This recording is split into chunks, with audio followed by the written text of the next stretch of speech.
Raja Ampat. Odlehlá část Indonésie, která byla ještě donedávna nedotčená turistickým ruchem. Domov nespočtu druhů exotických ptáků, ohromných ještěrů, hmyzu a vačnatců obklopený nádhernými korálovými útesy z hejny pestrobarevných ryb. Je to místo se zdravým ekosystémem a úžasnou biodiverzitou, na kterém se však čím dál víc projevuje přítomnost člověka. Pojďte se s námi vydat na průzkum tohoto ráje na Zemi, který stejně jako mnohá jiná místa naší planety mizí pod nánosy plastového odpadu.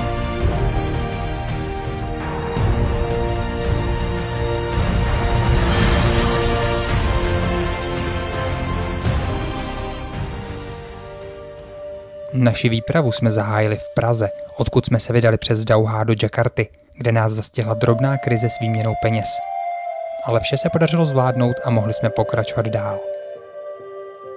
Po 2 dnech cesty jsme konečně přistáli v Sorongu, kde na nás už čekal náš průvodce Jirka a zbytek výpravy. V plné sestavě jsme lodí vyrazili do Raja Ampat, konkrétně na ostrov Kri. Tento malý ostrov, porostlý hustým deštným pralesem, nám bude na několik následujících dní domovem. Na jeho západním cípu se totiž nachází náš homestay Varanus. Chatky jsou překvapivě útulné, mnohem lepší, než jsme doufali. Prostorná postel s příjemnou matrací, dokonce i vlastní koupelna se záchodem a masážní podlahou z oblázků? Kreativita Papuánců nikdy nepřestane udivovat. Ač unavení po dlouhé cestě, jsme z našeho nového domova nadšení. Trochu nás znervózňuje jen, že se chatka nedá zamknout. Nicméně strach brzy mizí s uvědoměním, že jsme na našem ostrůvku v podstatě izolovaní a nejbližší vesnice leží na vedlejším ostrově. Největší obava, abychom měli kde nabíjet kamery, je také i hned rozptýlena. Elektřina sice funguje jen večer, ale díky dovezené prodlužovačce zvládneme bez problému nabít kamery, svítilny i foťáky. Zázemí, kde se budeme scházet na jídlo a abychom probrali plány na následující den, vypadá perfektně. K radosti většiny členů naší výpravy nechybí na stolech pálivá omáčka sambal a indonéská sojová omáčka ketiap manis. Měli bychom jít spát, ale nadšení nám to nedovolí. I hned vytahujeme freediverskou výbavu a vydáváme se prozkoumat, co na nás čeká pod hladinou. Jako jedni z prvních nás přivítají chrochtalové, kteří v celku netečně odpočívají pod korálovým útesem nedaleko mola.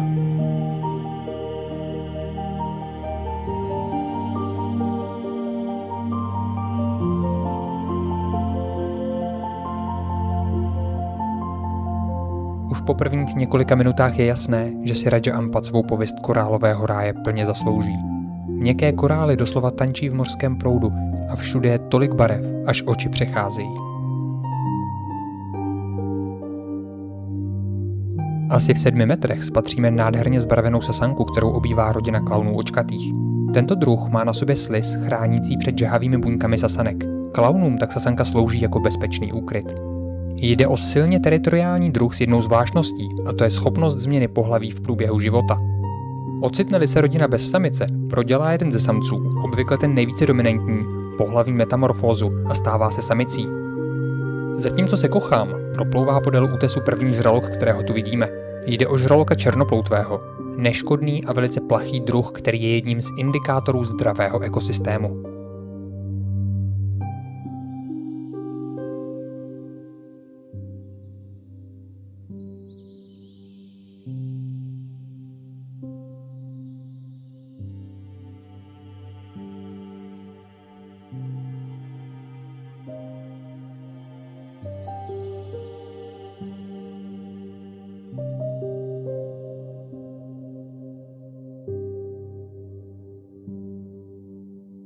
Na kraji útesu se míjí 2 kriticky ohrožené karety pravé. Z naší přítomnosti si vůbec nic nedělají a dál se klidně vznášejí v nekonečně modrém prostoru. Kromě žraloků tu mořské želvy ohrožuje ještě jeden daleko větší predátor – mořský krokodýl.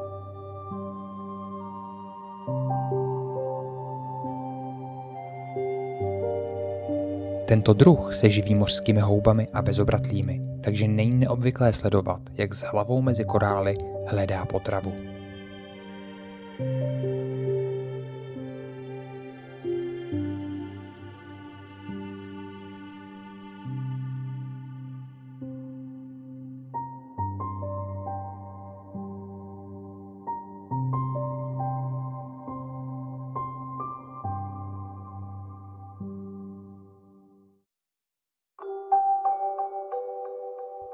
Po pořádném odpočinku jsme se vydali podívat do vesnice Sauvandarek, která leží na vedlejším ostrově Mansuar. Už informační tabule hned na pláži dali tušit, že tohle místo nebude úplně neposkvrněné turismem, ale přesto jsme tu byli sami, nikde žádní další cizinci.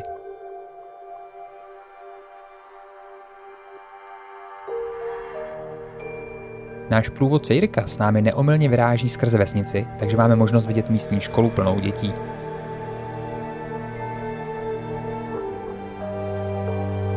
Ovřelé přivítání se stará Fenka se svými vyhublými štěňaty. Když je to proti všem zásadám, nedokážu si pomoct a musím jí pomazlit.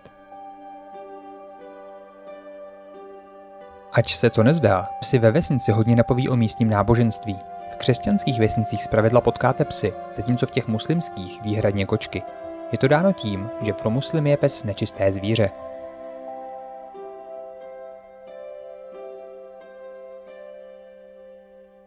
Z ničeho nic se objevují místní děti, které nejspíš přilákala zvědavost. Tak si děláme pár společných záběrů.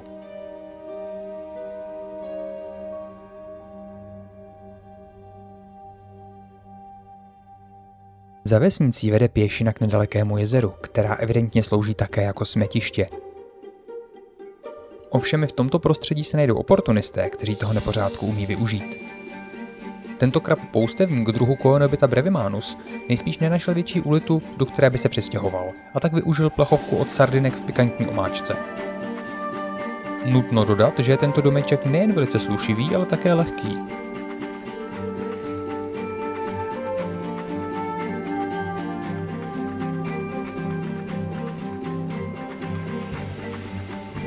Skrze hromady odpadků pokračujeme dál k poněkud rozpadlé dřevěné lávce. Neošetřené dřevo nemá nejmenší šanci v místních podmínkách dlouhodobě vydržet, což je vidět nejen na místních lávkách, ale i na nespočtu opuštěných a rozpadajících se homestayů v celé oblasti. Jezero už je na dohled, jenže druhá lávka se zbortila úplně. Musíme okolo.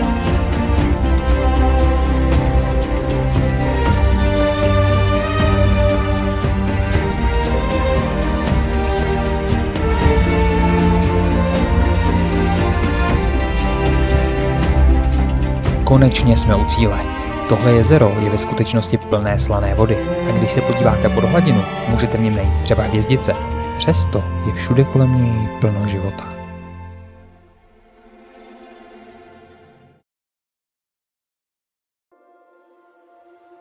Po trošce odpočinku a vynikajícím obědě jsme se rozhodli navštívit vesnici Jenbuba na protějším ostrově. Ovšem nepojedeme člunem, vyrazíme pěšky. Sice už začíná příliv a hladina moře stoupá, ale pokud si pospíšíme, měli bychom být schopni přejít mezi ostrovy přes mělčinu. Počasí sice nevypadá nic moc, dokonce občas zaprší, ale přesto je pořádná horko. Na protějším ostrově už je vidět cíl naší cesty, jenže jít přímo by znamenalo jít ke dnu. Musíme oklikou po azurově modré mělčině. Na samotném cípu ostrova Kry se k nám přidává sympatický společník. Pojď s námi, psiku. Ty bude dobrý. Ty jsi dobré. Jdeš pryč? Je pěkná blbost přepávat se na vodní místo, jo? Dlouho s námi ovšem nevydrží a vrací se zpátky do svého homestaye. Vyrazili jsme trochu později, hladina už je výš, než jsme plánovali. Přesto by cesta po mělčině neměla být problém. A taky není, naopak si to užíváme. Kousek od pobřeží procházíme přes hustý porost mořské trávy, který vede do mangrovů a dál na pláž. Podobná místa bývají často domovem mořských krokodýlů, ale na takto malých ostrovech nežijí, protože by tu neměli dostatek potravy. Přesto našlapujeme zlehka, zatímco na nás dopadají horké kapky deště.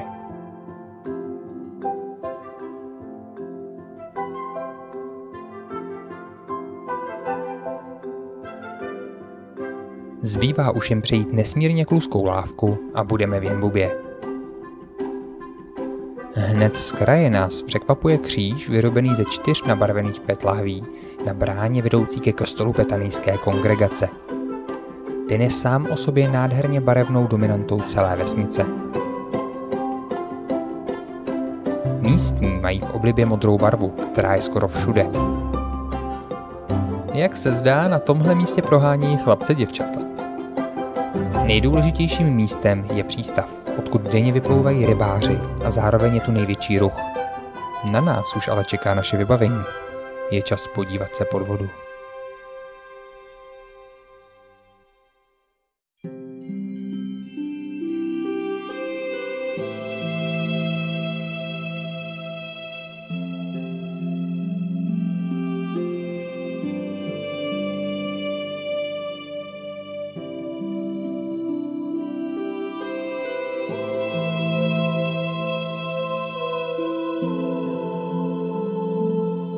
Zatímco chňapalové si pod molem pasou svá hejna, necháváme se unášet proudem směrem k ostrovu Kry.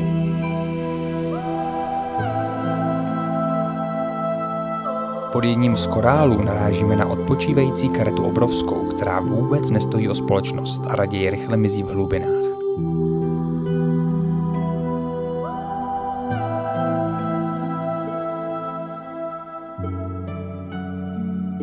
O pár metrů dál nás zaujme dokonale maskovaný sploštělec Beaufortův, kterému se přezdívá krokodýlí ryba. Nehybně číhá na neopatrné ryby a jakmile se přiblíží k jeho tlamě, bleskově je zhltne.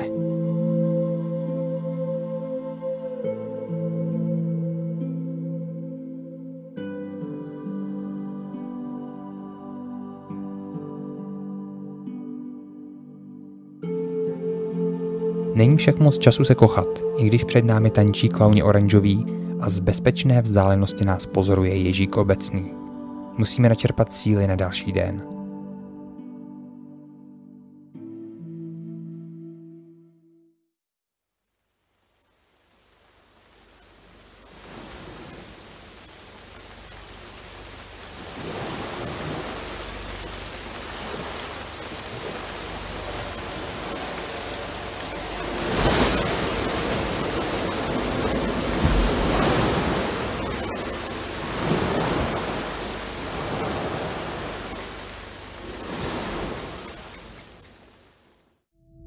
Ráno jsme všichni u vytržení, protože dnešní den bude velice výjimečný.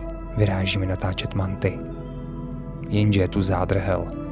Blíží se delegace prezidenta Národní banky Indonésie a my tedy budeme muset čekat. Po více než hodině na ostrém slunci se rozhodujeme vyzkoušet jiné místo. Na místo mant na nás ovšem ve vodě čekají jen spousty žahavých medúz. Zklamaně pročesáváme okolí sem a tam, když tu najednou se konečně objevuje první manta.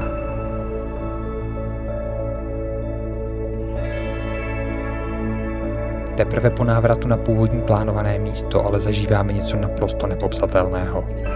Skupina 5 mant rodu Mobula alfredi s rozpětím ploutví okolo 3,5 až 4 metrů se bez jakéhokoliv náznaku strachu vznáší kolem nás.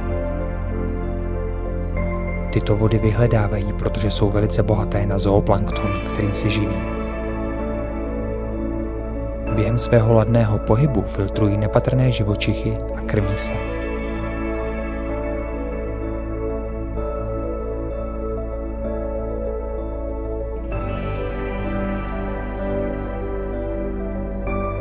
Mezi studenokrevnými rybami mají manty největší mozek v poměru ke své hmotnosti. Není se tedy čemu divit, že dokáží vytvářet sociální společenství.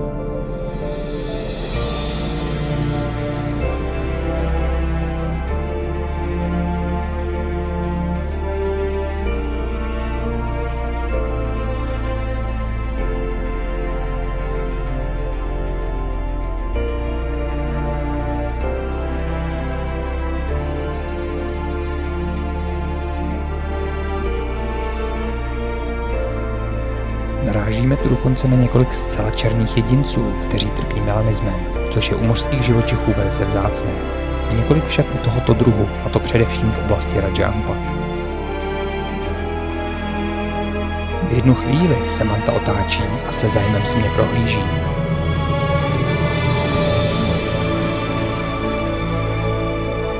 Abych ilustroval, že je doslova na dosah, zvedám před kameru ruku, ale nedotýkám se jí. Manta by zcela jistě rychle zmizela, kdyby došlo ke kontaktu.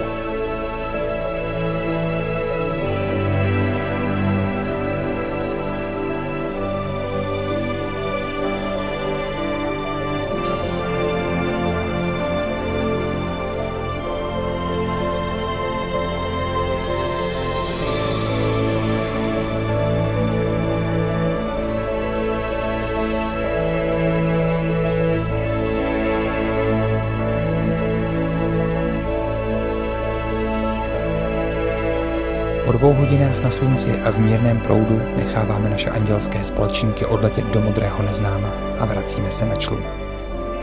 Jsme sice unavení, ale naprosto nadšení.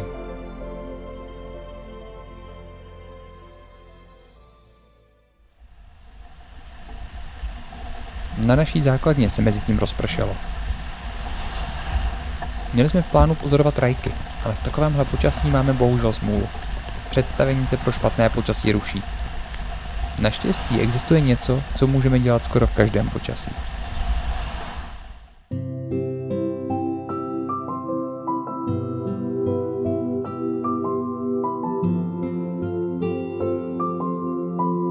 Štěstí je na naší straně.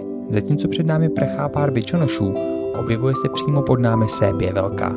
Druhý největší druh sépie, který se vyskytuje převážně v mělkých vodách u pobřeží. Loví ze dne a používá rytmické změny barvy ke zhypnotizování kořisti. Tu tvoří ryby nebo kolíši. Tenhle jedinec má zhruba 40 cm, ale mohou být i o 10 cm delší.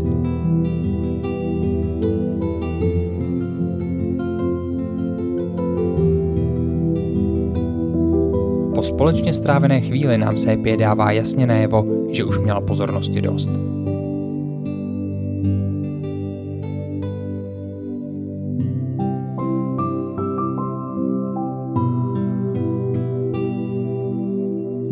Přesouváme se na Cape Cry, východní cíp ostrova, kam proud přinesl obrovské hejno žabernatek. Je to jako plavat v rosolu, jen s tím rozdílem, že tahle hmota skrývá žhavé překvapení. Mezi žabernatkami a salpami se totiž skrývá hned několik druhů žhavých medúz.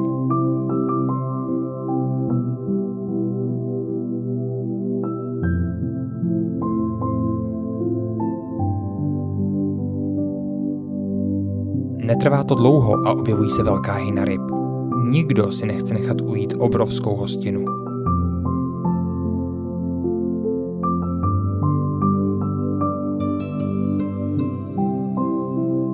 Zatímco se bydlatky, bodloci a celá řada dalších ryb krmí, blíží se z mělčiny predátoři.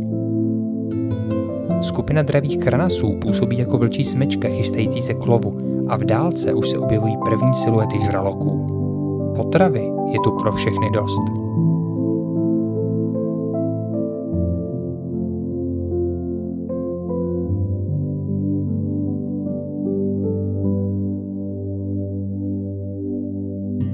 Nás ovšem odnáší silný proud na druhou stranu ostrova, takže máme možnost ji prozkoumat.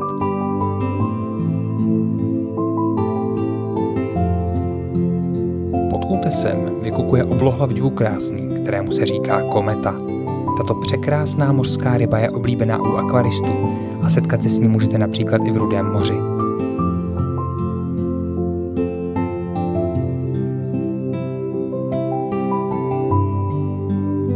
O pár metrů dál si všímáme něčeho zvláštního mezi útesy.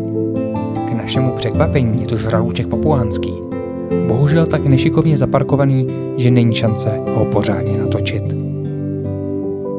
Za doprovodu netopírinků se prodíráme rosolovitými žabernatkami zpět k našemu molu.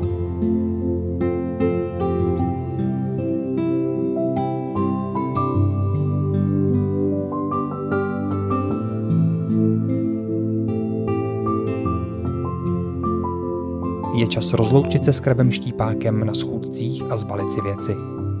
Tohle byl náš poslední den v homestay Varanus.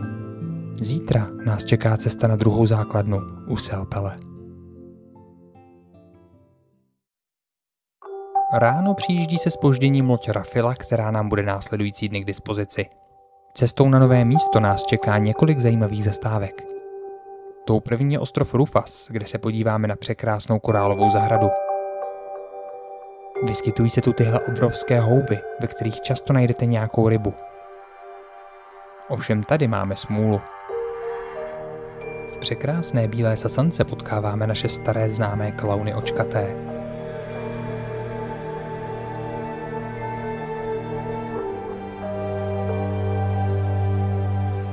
Brzy poté se objevuje hejno netopírinků dlouhoploutvých, které nás velice trpělivě snáší.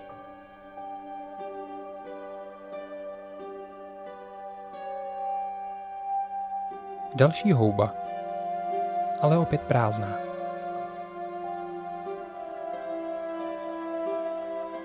Spod útesu nás sleduje muréna jávská, největší druh murény. Stačí se ovšem jen přiblížit a ihned mizí. Nad hladinou zatím kapitán naší lodi zakotvil v laguně u místního homestaye, což je poměrně odvážné, protože je odliv a hladina velmi rychle klesá. Hrozí, že tu uvízneme. Než se dá celá skupina dohromady, uběhne asi hodina. Hladina už je hodně nízko.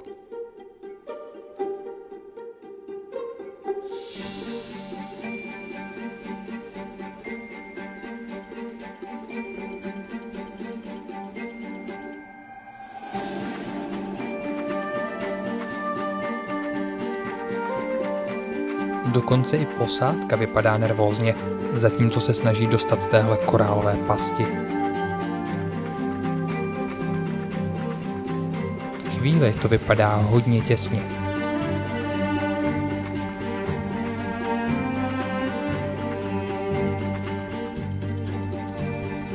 Nakonec vyvázneme a můžeme pokračovat na Piai Nemo, jedno z nejikoničtějších míst v Raja Ampat.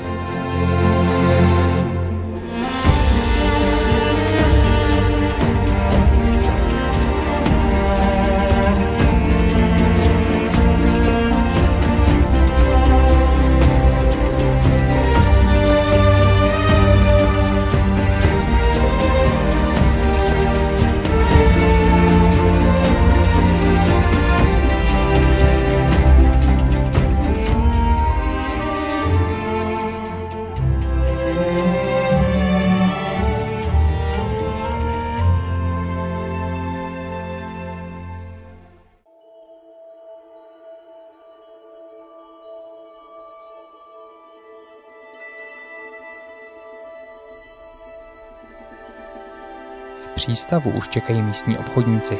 Mezi zbožím poznáváme šperky z želvoviny, čelenky z pírky rajek a živé palmové kraby. Nákupem takových suvenýrů bychom si na letišti hodně zavařili, tak se raději jen osvěžujeme kokosem. Piai Nemo je známé pro své vyhlídky na vápencové útvary, které vytvářejí překrásnou podívanou. Mezi turisty je oblíbené, protože je daleko dostupnější než mnohem vzdálenější vyhlídky Vajak. Přesto prý nabízí srovnatelně nádhernou podívanou a dokonce jsou tu vybudované dřevěné schody až na vrchol. Na těch můžeme narazit na spoustu zvířátek, třeba tuhle krásnou emoju modrou ocasou.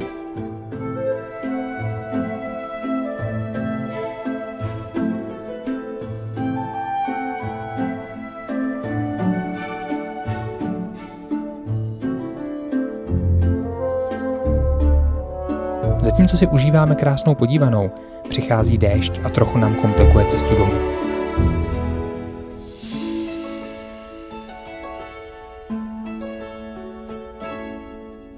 Z přístavu se přesouváme o pár set metrů dál na vyhlídku, odkud je vidět azurová zátoka ve tvaru manty.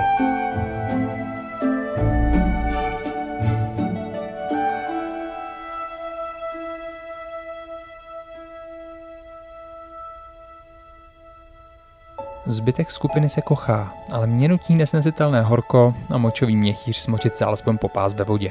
To se ovšem vůbec nelíbí místním krabům, kteří mě zručně cvakají přímo do zadku. Počasí je tu stejně nevyzpytatelné jako krabí klepeta.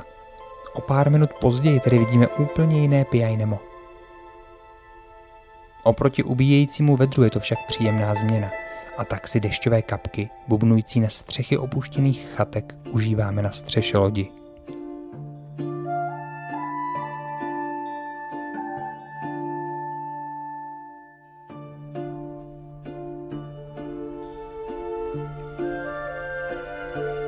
Brzy budeme na naší druhé základně.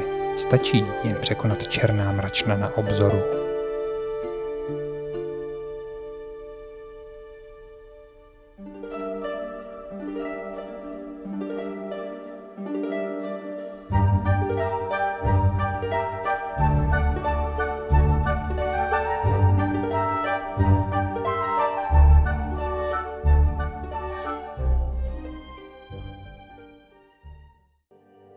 Nové bydlení se jmenuje Kamar Raja. Leží na prahu džungle a je výrazně prostší než to předchozí. Bydlíme v chatkách na vodě, do kterých vedou dřevěné lávky. A jsou trochu strouchnivělé.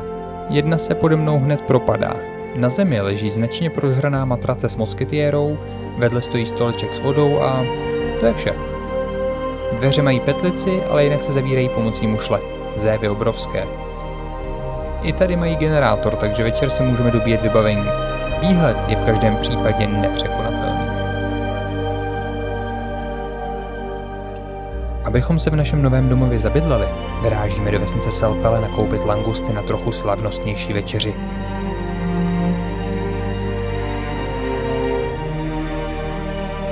Prodávají tu čerstvě chycené langusty ozdobné, které jsou typické svými barevnými vzory. Opravdu nádherný druh. Člověk by si je nejradši odvezl domů jako mazlíčky, ale jejich maso je velice lahodné a plné proteinů. Část skupiny se věnuje korýšům a k nám se zatím zbíhají místní děti. Dáváme jim pár dárků, které jsme sebou přivezli, ale naše české ženy vymýšlejí ještě něco lepšího.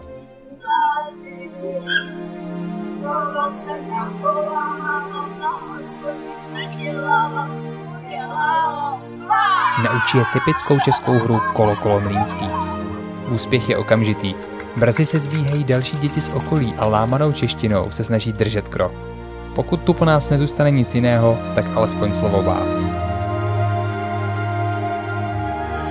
Loučení je velice srdečné, žel musíme dál. Nedaleko vesnice jsou k vidění pravěké malby na skále. Náš cíl však leží ještě o něco dál v zátoce Aliuj. Míříme na australskou perlovou farmu Atlas, která se tu ukrývá uprostřed ničeho. I když nás samozřejmě zajímá způsob, jakým tu perlorodky chovají, náš záměr je poněkud přízemnější, ale k tomu až později. Místní pracovnice nám ukazuje, jakým způsobem se s perlorodkami pracuje a přímo před očima nám z nenápadné mušle precizně víme perlu. Zajímavý je ovšem začátek celého procesu, kdy se do perlorodky vloží kulička ze specifického druhu mušle a odříznutý kus orgánu tvořícího perleť. To je takový základ pro budoucí perlu. Jen málo která však bude dokonalá. A pozor, není perla jako perla. Kromě tvaru je důležitá taky výsledná barva. V místním obchůdku se lze perlové šperky koupit, ačkoliv některé kusy mají astronomické cenovky. Jen pro představu, 1 miliarda a 200 milionů rupí, to je téměř 1 800 000 korun. Ale můžete si tu koupit i dostupnější náušnice či kazové perly jako suvenýr. A zdarma ke svému nákupu dostanete maso perlorodek, což je ten přízemní důvod, proč jsme tady. Odpoledne už jsme zpátky na nové základně. Langusty zamířili do kuchyně, aby se připravili na svou velkou chvíli. Raději je doprovázím, aby dorazili v pořádku, protože kuchyně leží na prahu džungle. Kdo ví, co v tom hustém porostu a bahně žije, kromě nádherně zbarveného hmyzu. Konečně vyšlo slunce a tak se vydávám na procházku po pláži, abych si užil samotu, vlastní myšlenky a vlnící se sarong okolo boků. Nebude to ovšem úplně bezcílná cesta. Mým cílem jsou mangrovy na vzdáleném konci pláže, kde určitě žije něco zajímavého. Nejprve raději koukám po mořských krokodýlech. Člověk nemůže být nikdy dost opatrný. Výhled za tu cestu rozhodně stál, ale bohužel se mi nepovedlo vyfotit ani jednoho papouška nebo zoborožce. Je odliv a mezi kořeny stromů tak vzniklo malé rozbahněné jezírko. Na první pohled nic zajímavého, dokud si nevšimnu pohybu. Žijí tu obojživelní lesci. Tyto ryby jsou příbuzní hlaváčů a dokáží dýchat vzduch a lézt po souši, kde loví hmyz. Blíží se ale čas oběda, musím se pomalu vrátit za ostatními. Ryby sice nejsou zrovna masité, ale celkově vypadá jídlo skvěle. Rýže se zalije vodovou omáčkou s listy podobnými špenátu a na závěr přijde domácí sambal z pálivých papriček. Doslova zlatým hřebem jsou pak vynikající sladké banány.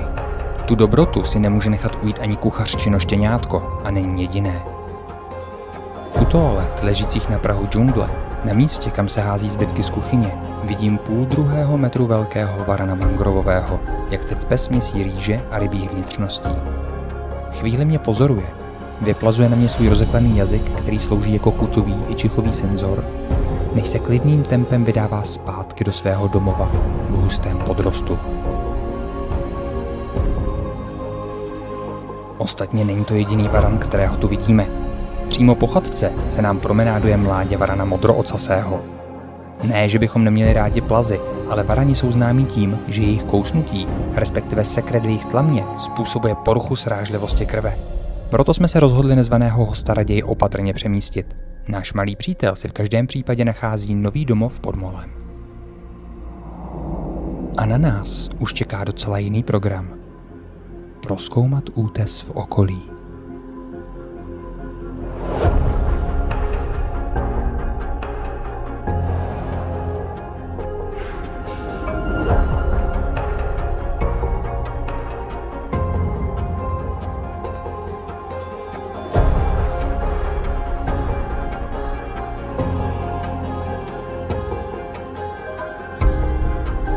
Potkáváme velice zvláštní druh ryb. Klunatky jednopruhé, kterým ovšem nikdo neřekne jinak než hlavostojky. Plují před námi v malém hejnu a připomínají listy. Tento druh se rád ukrývá mezi trny ježovek, když se cítí v ohrožení. Naštěstí nás nepovažují za hrozbu a dál plují nad měkkými korály, kde loví drobné bezobratlé živočichy. Skutečně velký úlovek ale připlouvá hned v zápětí. Hejno ploskozubců vysokočelých s přehledem největších zástupců ploskozubcovitých s typickým hrbem na hlavě. Tento druh může dorůstat do délky až 1,5 metru, vážit 75 kg a žít až 40 let. Kromě toho, že se pohybují v hejnu, je pro tyto zelené obry typická ještě jedna věc. Takřka permanentní kouřová clona. Oni prostě pořád kadí. A každá romantická duše, která se ráda prochází po jemném bílém písku na malebných plážích, by jim za to měla být vděčná, protože právě oni jsou jedním z jeho výrobců. Živí se mořskými řasami a živými korály, které okusují svými zobáku podobnými zuby a významně tak přispívají k bioerozi. I přes svou poněkud větší velikost jsou poměrně plaší a brzy před námi mizí v oblaku trusu.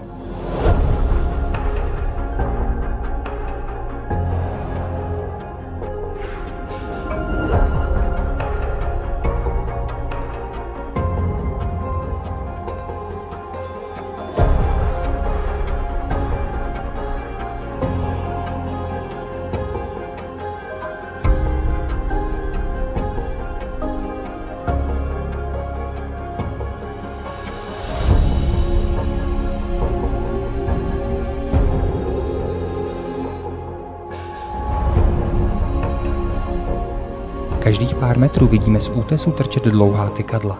Při bližším průzkumu se ukazuje, že patří langustám ozdobným, přesně takovým, jaké jsme si dnes ráno koupili v Selpele.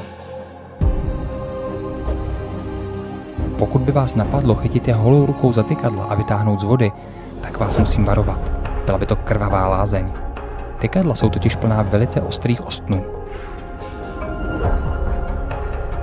To může zcela určitě potvrdit i tady klaun ostnitý, jeden z mnoha místních druhů klaunů.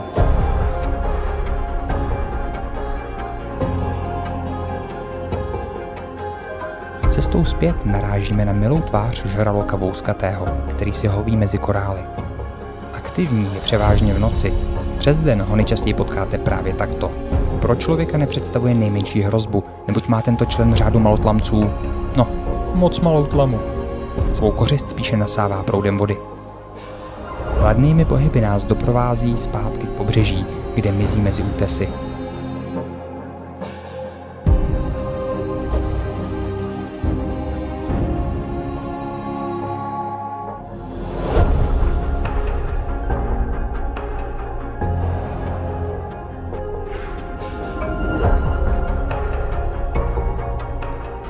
I přes velice skromné ubytování a pralesní krysy, které se každou noc perou na střeše naší chýše a některým členům výpravy dokonce žrou techniku, jsme si to tu zamilovali. Koupelna a záchod jsou jako z hororu, ale díky své blízkosti džungle je každá cesta za vykonáním potřeby dobrodružnou výpravou, při které můžete objevit takřka cokoliv. Varana, ale třeba i tuhle krásnou rosnici běloretou.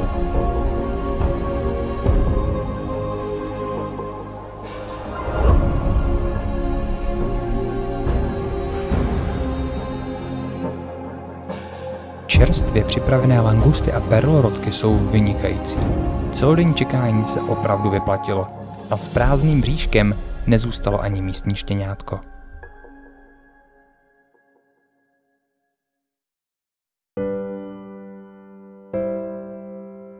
Když jsme byli na Piajnemu, přirovnával jsem jej k vyhlídkám Vajak, které jsou výrazně méně dostupné, protože leží poměrně daleko. Nyní si je budeme moct srovnat, protože právě Vajak je náš dnešní první cíl.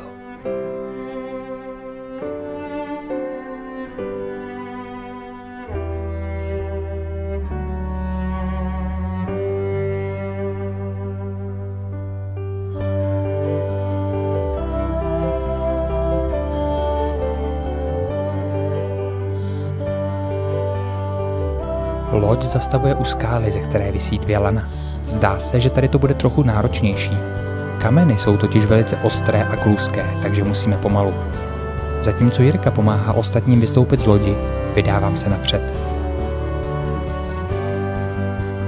Už cestou narážím na krásné výhledy, ale trochu to kazí vysoká vlhkost a šílené dusno. Snad bude nahoře foukat vítr.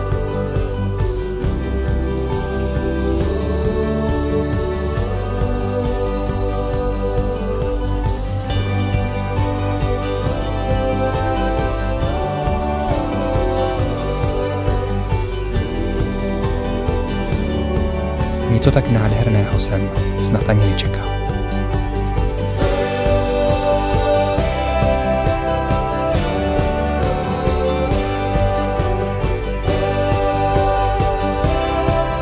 Vyhlídek je tu ovšem více a tak se po chvíli přesouváme lodí na další oblíbené místo.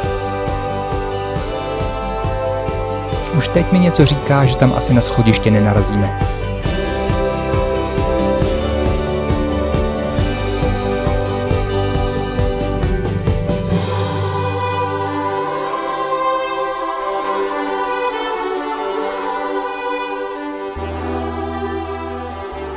Druhá vyhlídka leží ještě výš, ale za to na ní vede o poznání horší cesta.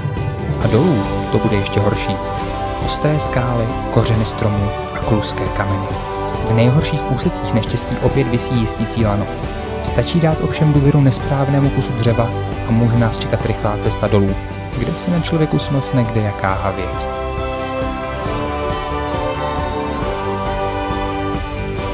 Nastal čas si trochu odpočinout, dát si oběd a osvěžit se v azurově modré vodě.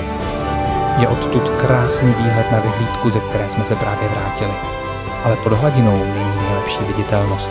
Kromě ohromného množství větrníků parožnatých jsme nenarazili na nic zvláštního. Ale to vůbec nevadí.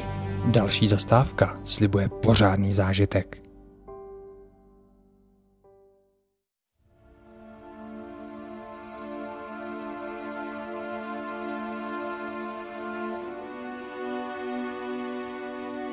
Vody ostrova Tej křižují temné siluety.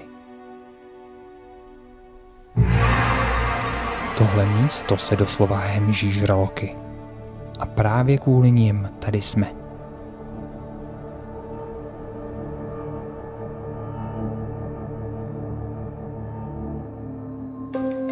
Abychom si s tímto neškodným druhem, žralokem černoploutvým, zaplavali a zblízka si jej natočili.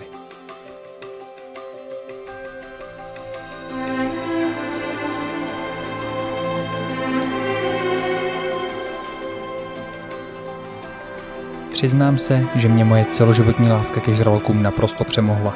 Kdykoliv se některý přiblíží, začnu ho hladit jako přítulného psa. Nemám rád sahání na divoká zvířata, ale tady je to silnější než já. A žralokům to zdá se nevadí, protože proplouvají nejen kolem nás, ale i pod námi a sami se o nás otírají. Ostatně ve vzniklém chaosu vráží jeden do druhého. Štítovci na jejich tělech se snaží zuby nehty udržet.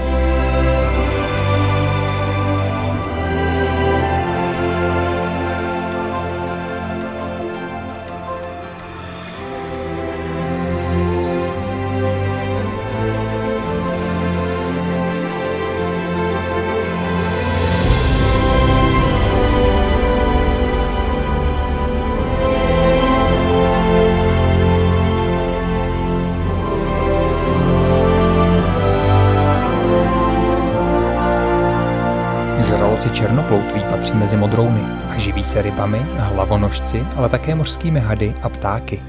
Jsou teritoriální, takže se dlouhou dobu drží na jednom místě. Vůči lidem bývají velice plaší, ale pokousání v případě záměny s rybou není vyloučené. Svou kořist dokáží najít i v kalné vodě pomocí elektrických impulzů díky Lorenziniho ampulím v rybci. Ty nejsou jediným speciálním smyslovým orgánem, kterým jsou žraloci vybaveni. Mají také postranní čáru, díky které vnímají pohyb, vibrace a změny tlaku v okolní vodě.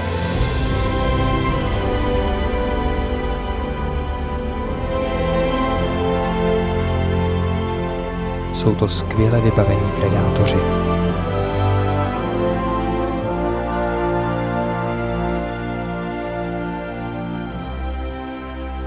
Potkáváme také skupinu kranasů, která si tu pase hejno menších ryb.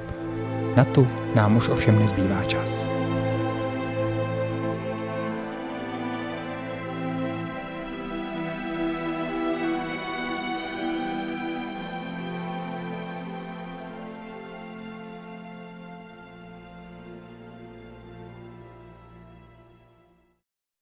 Cestou zpátky na základnu nás čeká ještě poslední zastávka, a to na ostrově Kave, který leží přímo na rovníku.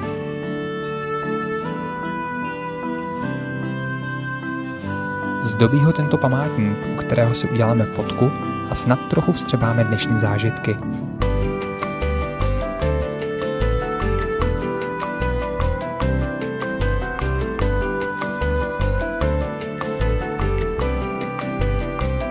Moc tu toho k vidění sice není, ale pokud chcete suvenýry přímo z rovníku, můžete si stejně jako my odnést z pláže na památku kamínek.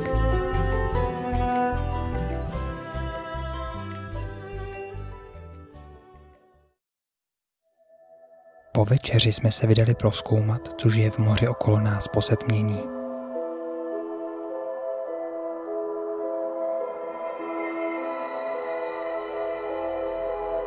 Během noci se objevují zcela jiní živočichové, mimo jiné velké množství korýšů. Například tento krásný krab rodu Corpilius convexus, který zdánlivě připomíná kámen.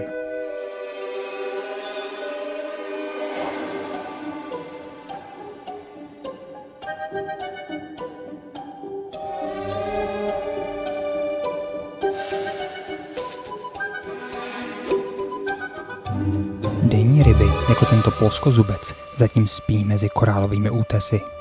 Trochu zpozorním, když vidím kolem kroužit velký stín, ale ukazuje se, že jde jen o karetu obrovskou.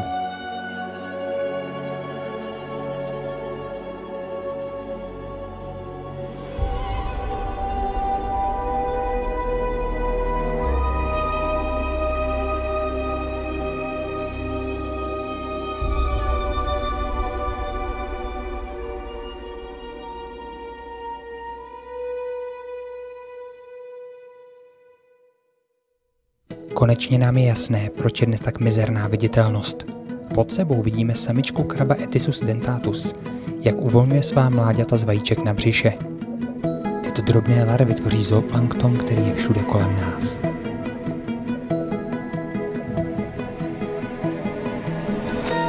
Poustevníčci nejrůznějších barev pilně běhají pod ně a hledají něco k snědku.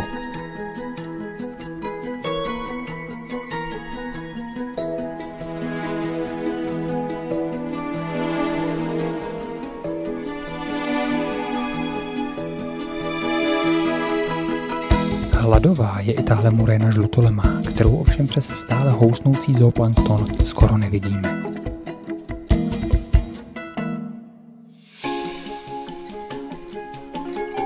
Nezbývá nám, než se přesunout o kousek dál.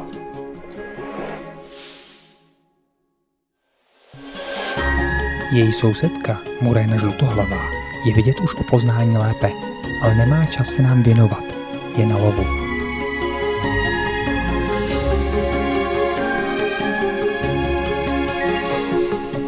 Cestou zpátky vidíme na útesu podivný světlý flek. I když je krab Campoša retusa výborně maskovaný, aby se ukryl před predátory, světlo naší svítilny ho přiměje k pohybu.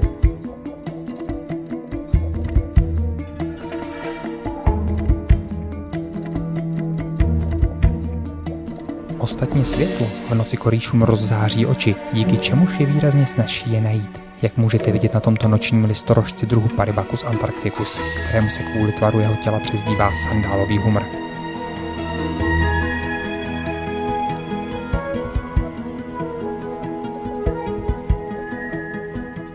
Z ničeho nic nám zasíná jedna ze dvou svítilen, tak se raději otáčíme.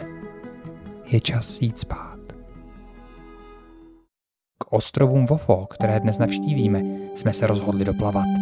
Stačí se protáhnout skalním oknem a pak sledovat nádherný korálový útes, který se táhne až k ním. Hned z kraje máme štěstí na tohoto velkého ostence zelenavého, nebo též titana. V klidu se krmí a čistí, ani nás nestraší vstyčením hřbetní ploutve. Přesto má tento druh na svědomí řadu pokousání. K těm ale dochází zpravidla v období července až září, kdy se rozmnožují a agresivně si hlídají svá hnízda. Tady v čistící stanici je naprosto klidný.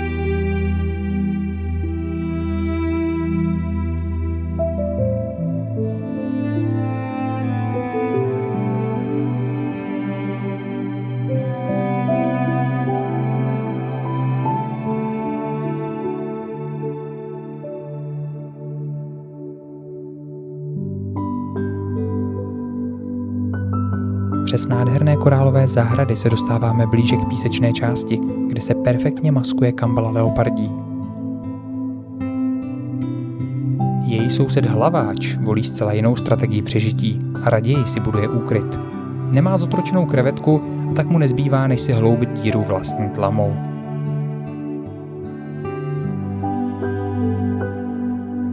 Relativně blízko od pobřeží narážíme na mapu, respektive čtverzubce mapu. Asi bych vám to o něm neměl říkat, ale jedno z jeho dalších jmén je čtverzubec šmudla. Říkám si, že ho zkusíme sledovat. Třeba nás dovede k pokladu. A opravdu, dovedl nás přímo k ostenci běloskvrnému. Podle mého skromného názoru jedné z nejkrásnějších ryb, jakou můžete v moři potkat. Není divu, že je to i oblíbená akvarijní ryba.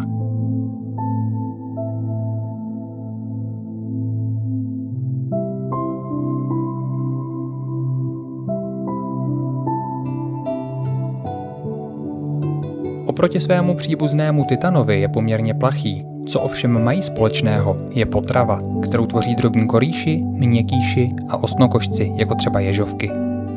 V panickém útěku se ovšem nevyrovná havíši perličkovému. Tato rybí krabička je úžasně neohrabaná. Naštěstí její tělo chrání jedovatý sekret. Samci mají modrožlutou barvu, zatímco samice jsou černé s bílými tečkami.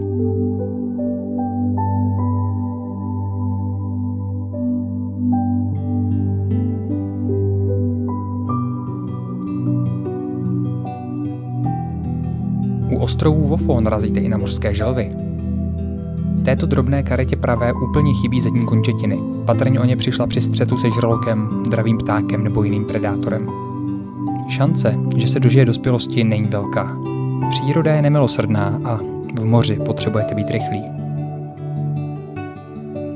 Pokud tedy nejste trnová koruna, druhá největší a velice dravá hvězdice, během chvíle jich tu potkáváme hned několik, což nás vůbec netěší. Tento druh je velkým nepřítelem korálových útesů, které nenasytně požírá.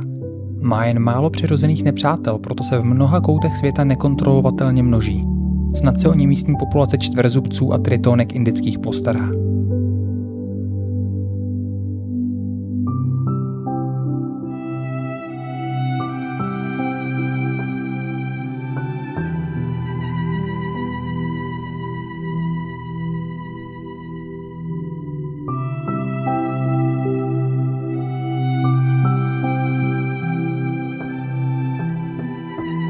Tyhle rybky na to možná nevypadají, ale i ony patří mezi klauny a žijí pospolu v žhavé sasance. Klauni uzdičkoví jsou svým vzhledem podobní klaunům oranžovým, jen mají trochu jiný odstín a kromě bílé čáry na hřbetu je zdobí ještě jedna kolmá čára za hlavou.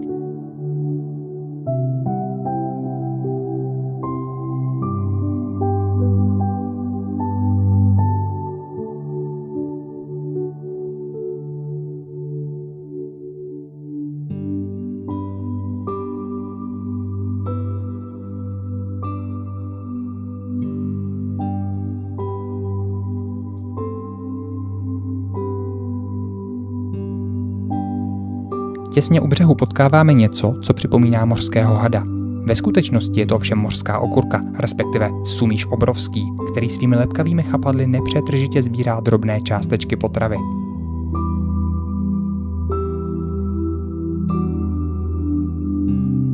Tyto nádherné ostrovy jsou posledním místem, kam se vydáváme z naší druhé základny v homestay Kamarádža. Zítra nás čeká další přesun lodí, takže už vypínáme kamery a jdeme si trochu zarelaxovat. Ráno nakládáme všechno vybavení do lodi a vyplouváme. Čeká nás dlouhá cesta. O pár hodin později vplouváme do průlivu Kabuí, který nás překvapí krásnými výhledy na malé skalnaté ostrůvky porostlé bujnou vegetací. Kvůli silným proudům a mořským krokodýlům se tu bohužel nemůžeme podívat pod hladinu.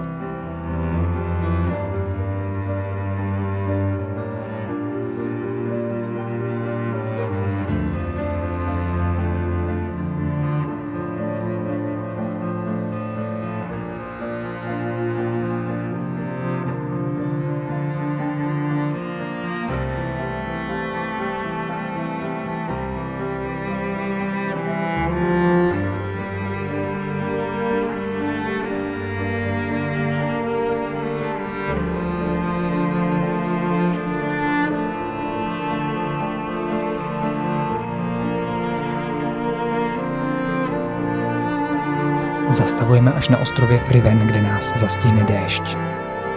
Ideální chvíle na oběd a trochu šnorchlování.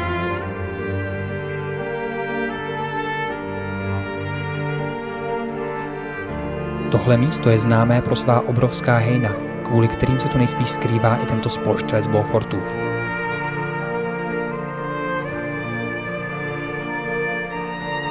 Synchronizované pohyby tolika ryb jsou naprosto hypnotické.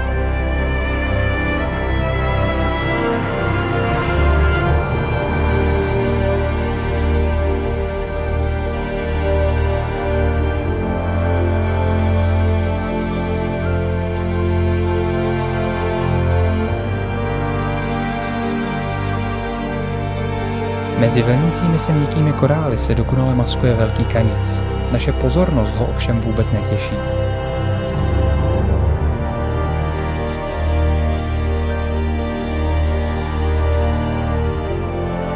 Cestou navštívíme ještě několik zajímavých míst. S krásnými netopírníky, kranasy,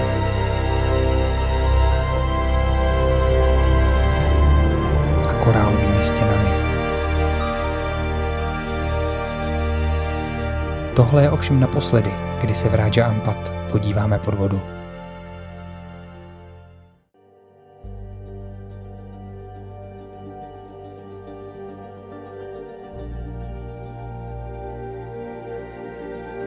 Poslední ubytování je v resortu The Corals, kde strávíme už jen 2 dny před návratem domů.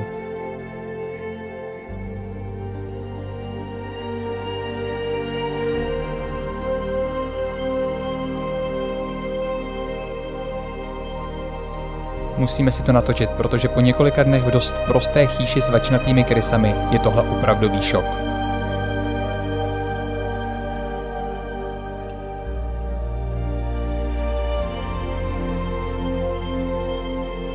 Postel, klimatizace, elektřina po celý den. A když v koupelně zahlédnu teplou vodu a antibakteriální mýdlo, srdce mi doslova zaplesá. Konečně si budu moct ošetřit rozmokvanou nohu po pádu v džungli na ostrově Kry. Terasa s výhledem na moře. Což by mě nemělo překvapovat, vždyť ty domečky stojí na vodě. Ale je to krása. Přesto musím říct, že mi chybí naše chýše v džungli. Tohle místo je skvělé, ale nemá to kouzlo.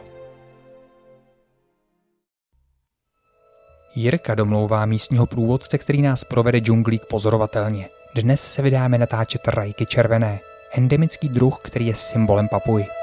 Žerou nás komáři, dusí úmorné horko a jen co se vyškrábeme nahoru, začne pršet. Ale každý ví, že při pozorování ptactva je nejdůležitější trpělivost.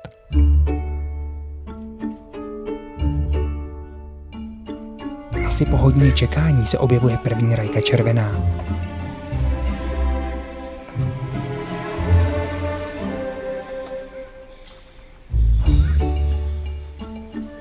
brzy následují další. Tanec, který samci předvádějí, má přilákat samičky.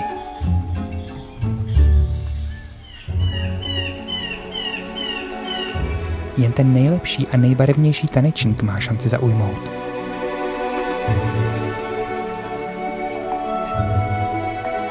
Samičky nemají červené ozdobné peří a péra připomínající rozvázané tkaničky. Tělo je spíše hnědé, aby při sezení na vejcích nepřilákali nechtěnou pozornost.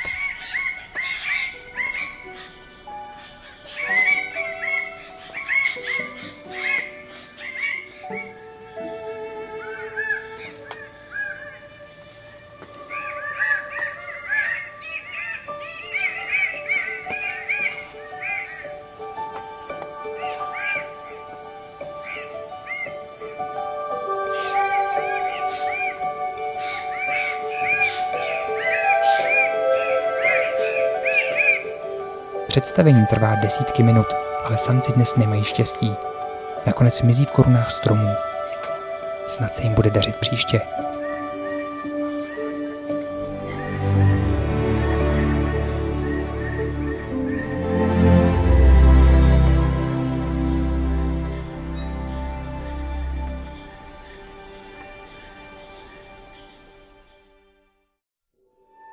Naše cesta po Raja Ampat se chýlí ke konci. Poslední výjezd před zítřejším návratem do Sorongu je tady. Zamíříme k modré řece Kalibiru na ostrově Waigeo.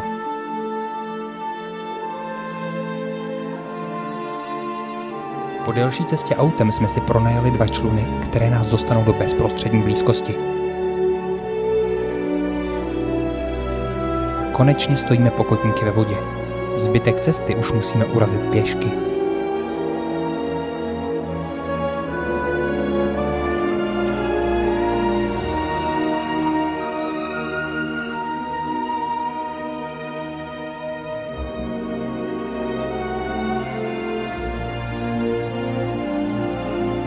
Stromy kolem nás jsou tak vysoké, že si tu připadáme stejně nepatrní jako těhle překrásní motýly.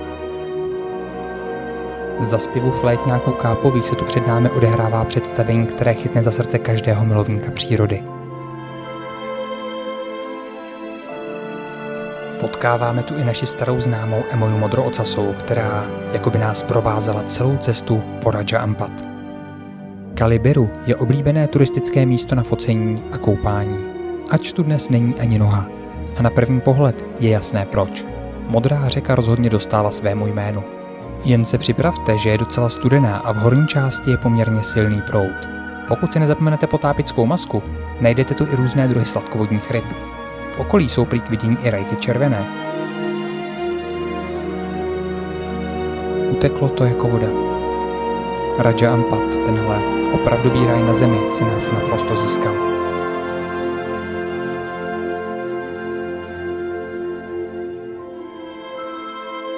Rozloučíme se s vámi z jednoho výjimečného místa v Sorongu, buddhistické pagody Vihara Buddha Jayanti, která se tyčí nad městem a skýtá výhled na sorongský přístav.